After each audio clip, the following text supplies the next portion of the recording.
Caríssimo irmão, caríssima irmã, que bom, estamos mais uma vez reunidos.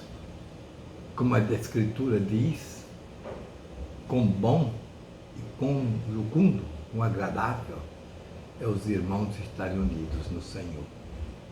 Então, agradeço de coração você desde já e estar comigo agora com a finalidade de meditar um pouco a palavra de Deus. É muito importante, meus irmãos. Meditar para viver. E por isso precisamos pedir ao Espírito Santo que nos dê força e de coragem, de ajuda, um pouquinho da sua ciência, da sua sabedoria, do seu temor de Deus, para que possamos compreender a mensagem da palavra do Senhor. Maria Santíssima, boa mãe, que cuida dos seus filhos com carinho, como cuidou de Jesus. Cuide também de nós agora, nesse momento, que queremos aprofundar naquela palavra que ela tomou como norma da sua vida. Em nome do Pai, do Filho e do Espírito Santo. Amém. Caríssimo irmão, caríssima irmã, hoje eu gostaria de tomar como tema o sacramento da confirmação. Sacramento da confirmação ou sacramento da crisma. Muito bem, notem bem essa diferença. Crisma é o sacramento, a crisma. Na crisma nós somos ungidos com o óleo sagrado, chamado o crisma. Crisma sacramento, o crisma, o óleo sagrado, e o bispo com o qual o bispo nos unge na hora da nossa recepção do sacramento da crisma. O sacramento da confirmação, ou crisma, é um dos 7 sacramentos da igreja, sinais sensíveis da graça de Deus. Nesse sacramento, o fiel é ungido, como eu disse, com o óleo sagrado, chamado crisma. O direito canônico faz uma conceituação, eu não diria definição, mas uma conceituação do sacramento da confirmação. Eu gosto muito desse nome de confirmação, porque o sacramento da confirmação, ele nos confirma na fé. Então, o direito canônico diz o seguinte, eu vou ler para vocês o que diz o direito canônico no cânono 879.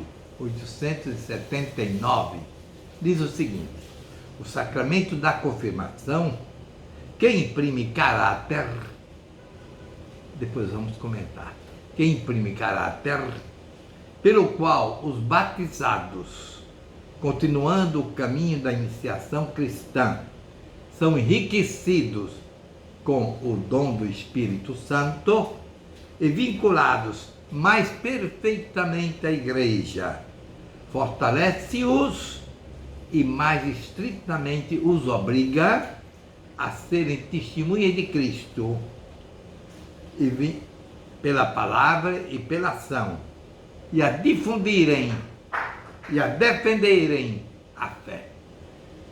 Esse conceito é longo, é bonito, é bem feito, diz tudo. Mas eu queria acrescentar uma coisinha para depois nós meditarmos sobre essa conceituação do direito. O Catecismo da Igreja Católica, Catecismo promulgado pelo Papa São João Paulo II, ele assume esse conceito, porém, antes de assumir, ele faz uma advertência. E eu peço licença para ler para vocês essa advertência do Catecismo da Igreja Católica. Diz ele assim, com o batismo e a Eucaristia, o sacramento da confirmação constitui o conjunto dos sacramentos da iniciação cristã, cuja unidade deve ser salvaguardada. Por isso é preciso explicar aos fiéis que a recepção deste sacramento é necessária para a plenitude da graça batismal. É necessária para a plenitude da graça batismal.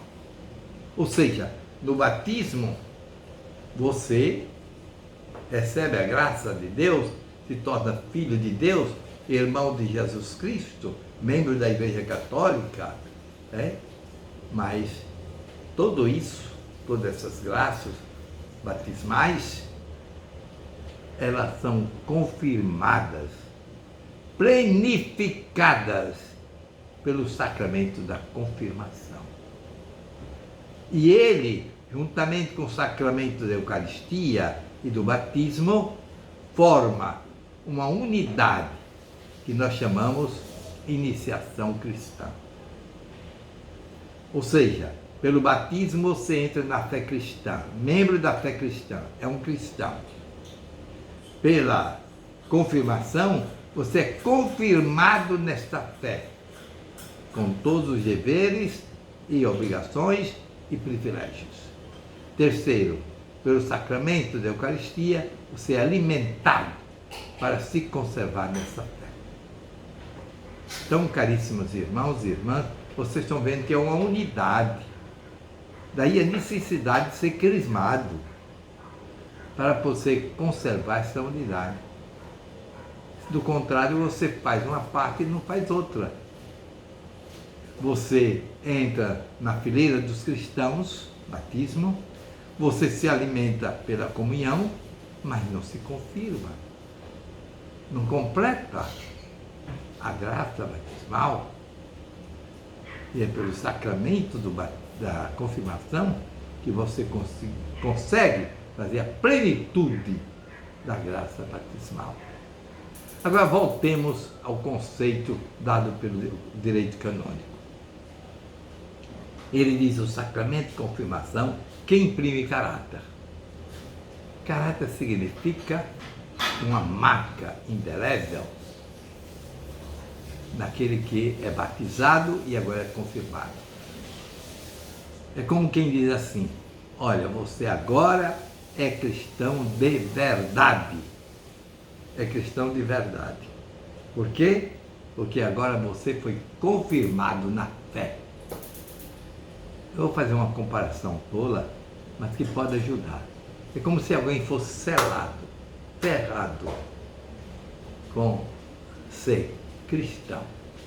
Ele agora está completo. Por isso, ele não pode ser recebido duas vezes. Já foi. Já está marcado. Agora, o conceito do direito canônico continua, pelo qual os batizados, portanto, só pode receber a confirmação quem foi batizado, porque ele é a confirmação do batismo. Continuando o caminho da iniciação cristã, o que eu acabei de falar pouco. A iniciação cristã se faz entrada, batismo, confirmação, crisma e alimentação para o suporte da vida, a Eucaristia. Então, continuando essa caminhada de iniciação cristã, esse sacramento enriquece o crismando com o dom do Espírito Santo. Vocês dirão, mas no batismo ele não recebeu o Espírito Santo? A resposta é simples, foi, recebeu. Mas agora, esse dom vem de uma maneira especial, formal, solene, com toda a sua força, eu diria até completo. Veja bem o que aconteceu em Pentecostes.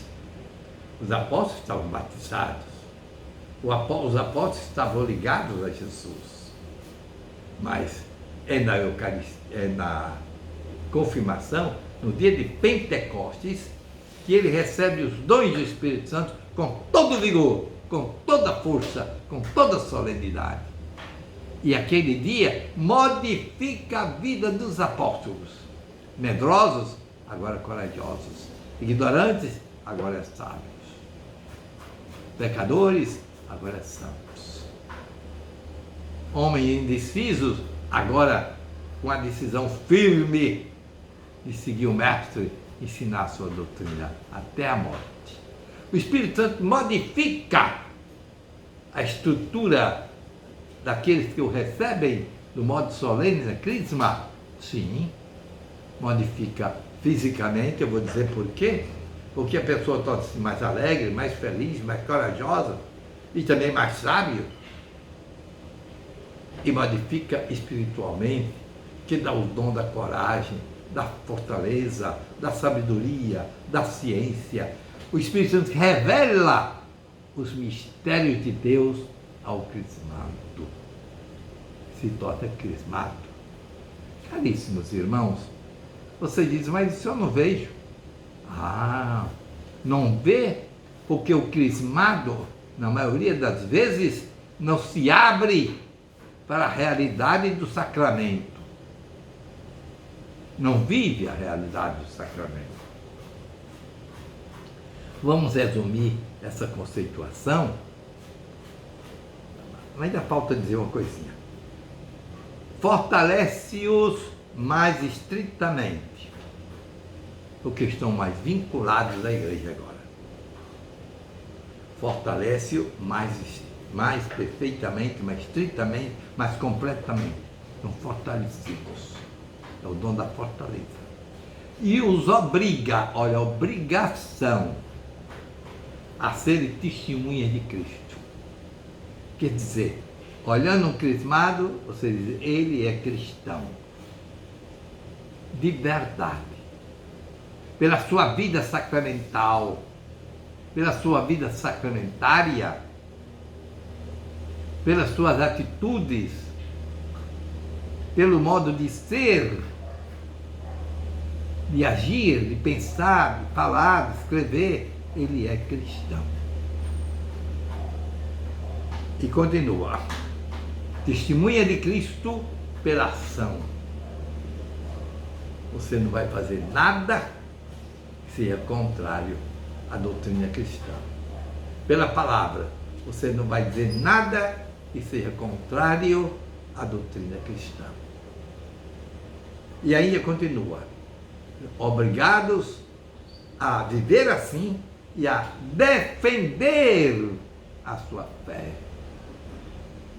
Isso nos lembra a carta de São Pedro, logo no primeiro capítulo, quando São Pedro fala que nós temos que defender a nossa esperança, a nossa fé. Somos obrigados a isso. E não só defender, espalhar, difundir, pregar. O crismado torna-se um missionário de Deus, missionário do Evangelho, missionário de Jesus Cristo. Vamos tentar resumir tudo isso em poucas palavras. Primeiro, o sacramento da confirmação é um dos 7 sacramentos da igreja. Segundo, sua recepção é necessária para a complementação da unidade da iniciação cristã. Não, eu não quero receber o sacramento cristão. Bom, nem por isso você vai deixar de ser salvo, mas você não tem em plenitude a graça batismal, vai ter muitas dificuldades para a sua salvação. Terceiro, imprime um caráter. É uma marca indelével ser cristão. Essa marca indelével será de fato um símbolo de alegria, uma marca de alegria para aquele que se salva. Ele é um crismado, ele é um cristão. Será também uma marca de vergonha e sofrimento para aquele que for condenado. Um cristão foi cristão, teve tudo e, no entanto, não aceitou. Vergonha, sofrimento, tristeza, por causa do caráter que está marcado nele. Vamos a outro ponto. Recebe a graça, recepção necessária, caráter. Por esse sacramento, o cristão recebe uma graça especial do Espírito Santo.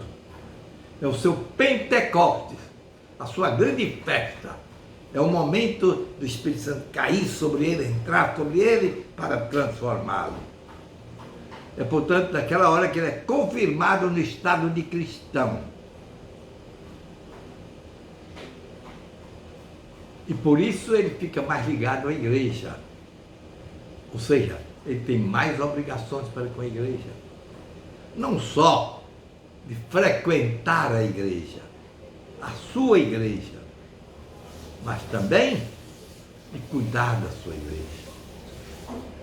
Portanto, ele é obrigado a conhecer a sua fé. Há cristãos que não conhecem a fé. Mesmo crismado, ele não tem a Bíblia em casa, não lê. Ele não tem o catecismo da Igreja Católica, não lê. É preciso conhecer a palavra de Deus para vivê-la. Ele se torna testemunha. Para difundi-la, pregando, anunciando, como eu já disse, o crismado é consagrado missionário de Jesus Cristo. Terceiro, viver, defender, aliás, difundir e defender. Como é que você vai defender a sua fé se você não a conhece? Poucos são os cristãos católicos que têm as noções básicas sobre a fé. Por isso, às vezes acontece, e tem acontecido muitíssimas vezes, vai em uma casa, chega lá um protestante, diz assim: mas a senhora está com essa imagem, isso é idolatria, está proibido na Bíblia. Aí cita aquele famoso texto do livro do Êxodo, que não tem nada a ver com a imagem. E logo a pessoa fica convencida e quebra a imagem, fica desesperada. Há pouco dia na igreja eu recebi um pacotinho de imagem, de terço e tantas outras coisas, porque a pessoa disse que aquilo tudo era idolatria. Ignorância total da fé. Ignorância total da Bíblia. E por ser ignorante, ele cai, ele sucumbe às tentações, às invectivas de Satanás. Por ser ignorante, ele não sabe, nem conhece, nem defende a sua fé, e nem a vive. Na verdade, muitos crismados, e aqui é um ponto que eu fico muito triste, mas vou parar daqui a pouco, não vive a fé. Caríssimos irmãos, por causa de tudo isso, o sacramento da confirmação precisa de uma preparação. Eu falo de duas preparações. Uma preparação remota. Durante meses, o crismando, aquele que quer ser crismado, ele vai se preparando, recebendo aulas teóricas e práticas, porque vai vivendo também sobre a sua fé. Durante esse tempo ele deve assistir às aulas, ler bem a Bíblia, ler o catecismo e começar a botar em prática os deveres de cristão que ele vai assumir na hora da crisma, que já os tem pelo batismo, mas que na crisma vai ser confirmado oficialmente.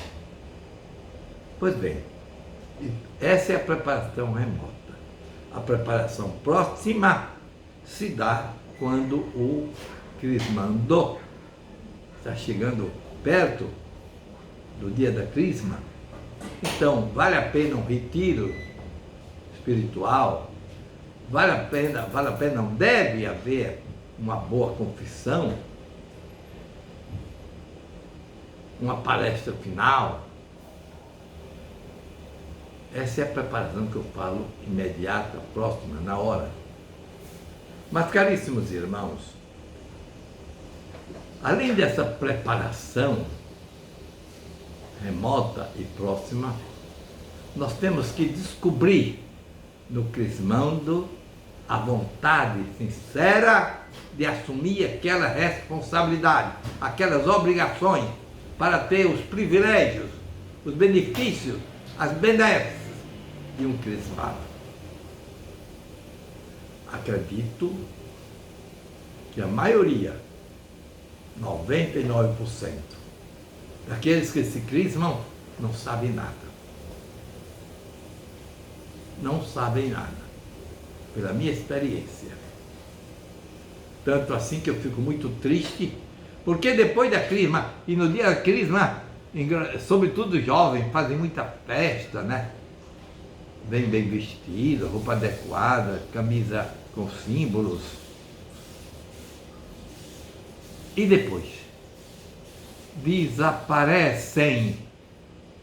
Não só não se engajam, como devia se engajar, em um movimento da sua paróquia, numa pastoral, num movimento, num trabalho apostólico, na catequese, mas nem sequer isso.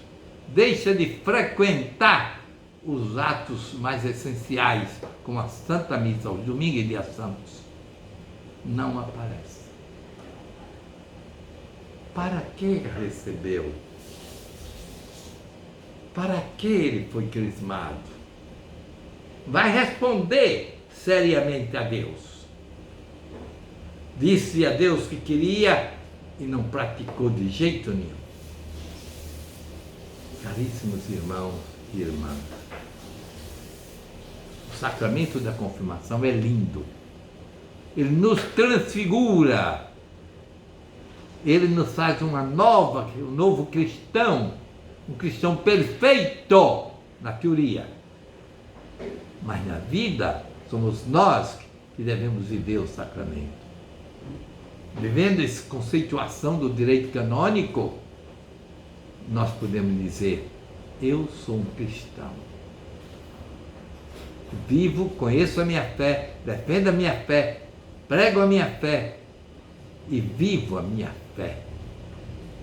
Nas minhas palavras, nas minhas ações, nos meus pensamentos. Vivo a minha fé. Sou um cristão. Caríssimos irmãos, o ministro ordinário da confissão, da confirmação, é o bispo diocesano, ou então aquele que na diocese tem os poderes iguais ao bispo, não é? Ele tem as faculdades iguais a um bispo, então ele pode também, dentro dos seus limites, exercer o ofício de administrar o sacramento da confirmação. Mas o bispo, se for conveniente, ele pode também escolher qualquer pessoa, qualquer padre, aliás, qualquer presbítero, ele pode chamar um presbítero para ajudá-lo, ou então para administrar o sacramento. Já disse quem pode ser crismado? Batizado, que ainda não é crismado, que a crisma só se recebe uma vez. E na idade estabelecida pela sua comunidade diocesana, aquela idade ele pode, a não ser que o bispo determine outra coisa. Tudo isso tem uma ressalva e tem uma exceção: o perigo de morte. Em caso de morte, qualquer pessoa que tem juízo, sã mental, pode receber o sacramento, e qualquer padre, o pároco ou qualquer sacerdote que esteja na hora, pode administrar o sacramento da confirmação. Agora, é costume, e o direito canônico também fala sobre isso, que, se possível, haja um padrinho. Nota essa palavra padrinho. É um paizinho.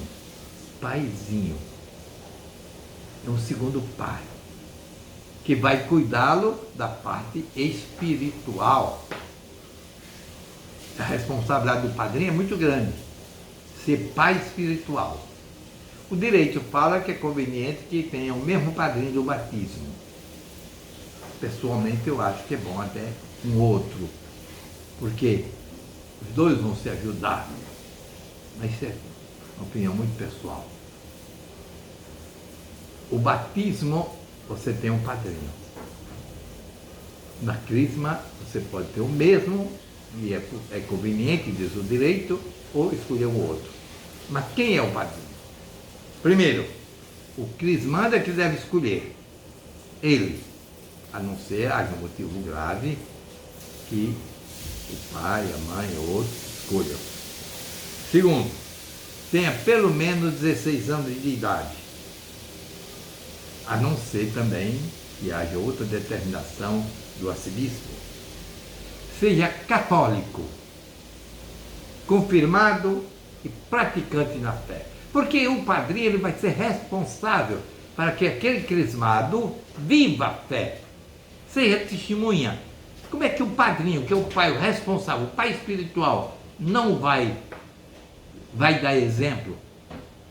Vai ter coragem e força para encaminhá-lo, se ele não vive, se ele não pratica aquela fé. Portanto, era uma incoerência. É necessário que seja católico, confirmado, praticante. Não seja o pai nem a mãe. O padrinho é o segundo pai. E também não tem uma pena canônica.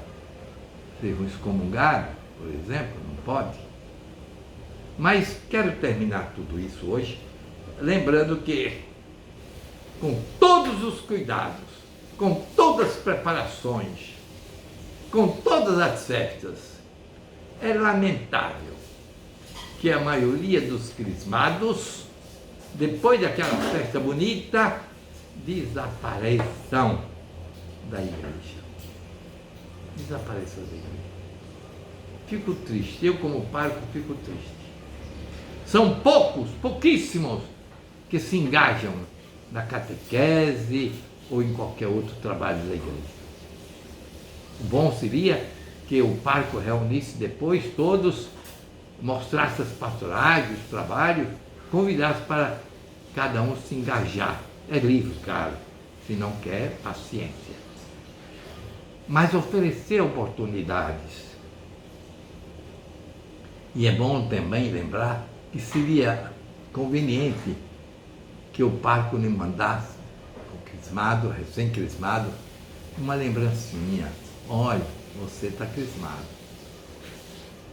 Você tem essas obrigações, tem essas benesses, benefícios, esse privilégio, essas graças de Deus, esses dons do Espírito Santo. É um convite. Cada um respeita ou não respeita, aceita ou não aceita. Mas eu fico pensando, como é que um crismado vai ter coragem de se apresentar ao Senhor no dia do juízo se ele nem sequer viveu a igreja? Vamos, pois, tomar duas resoluções. Convido você, irmão. Convido você, irmã. Primeira, ser crismado. Me crismar. Eu quero me crismar. Para que todos esses dons do Espírito Santo, todos esses privilégios, todas essas coisas bonitas que a igreja oferece, todas essas graças especiais. Segundo, quem já é crismado, recordar tudo isso. Procurar viver as promessas do batismo e as promessas da crisma. Para ser de fato um cristão autêntico e verdadeiro. E um dia se apresentar diante do Senhor para receber a coroa da glória. Por hoje é isso que eu gostaria de dizer, resumindo uma palestrazinha sobre confirmação e desejando a todos a paz, a bênção e a alegria do Senhor, em nome do Pai, do Filho e do Espírito Santo. Amém.